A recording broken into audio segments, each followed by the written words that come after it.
Sur la photo, des femmes musulmanes à la plage. Aucune excuse pour que les femmes chrétiennes se rebellent nues contre Dieu. Votre corps est le temple du Saint-Esprit. Cela appartient au Seigneur, pas à vous, donc lorsque vous appartenez à Jésus, vous n'êtes pas libre de vous habiller comme vous le souhaitez. Vous êtes un esclave de la justice et devez vous habiller d'une manière qui reflète la sainteté et non la convoitise. L'enfer existe. Le salaire du péché est la mort. Ne cherchez pas à plaire aux gens en suivant les tendances et la mode du monde.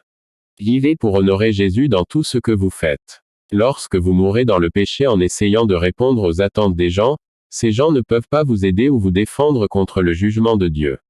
Vous vous tiendrez devant le trône de Dieu pour rendre compte des choses que vous avez regardées, écoutées, dont vous avez ri, parlé, des choses que vous avez dites sur les réseaux sociaux et même des choses que vous portiez.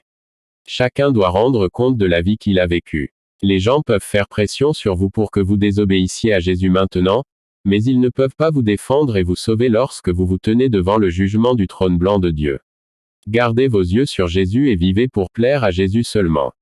La vie que le monde attend de vous est complètement différente de celle que Jésus attend de vous. Il n'est donc pas possible d'aimer à la fois Jésus et le monde. Vous êtes un étranger sur terre et vous ne vous intégrerez jamais. Vous ne vous intégrerez dans ce monde que lorsque vous renoncerez à votre citoyenneté céleste.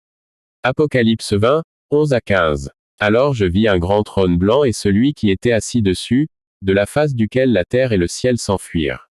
Et on ne trouva aucune place pour eux. Et j'ai vu les morts, petits et grands, debout devant Dieu, et des livres étaient ouverts. Et un autre livre fut ouvert, qui est le livre de vie.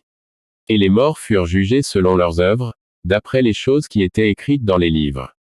La mer a rendu les morts qui s'y trouvaient, et la mort et l'Hadès ont livré les morts qui s'y trouvaient. Et ils furent jugés chacun selon ses œuvres. Puis la mort et Hadès furent jetés dans l'étang de feu. C'est le second décès. Et quiconque n'était pas trouvé écrit dans le livre de vie était jeté dans l'étang de feu.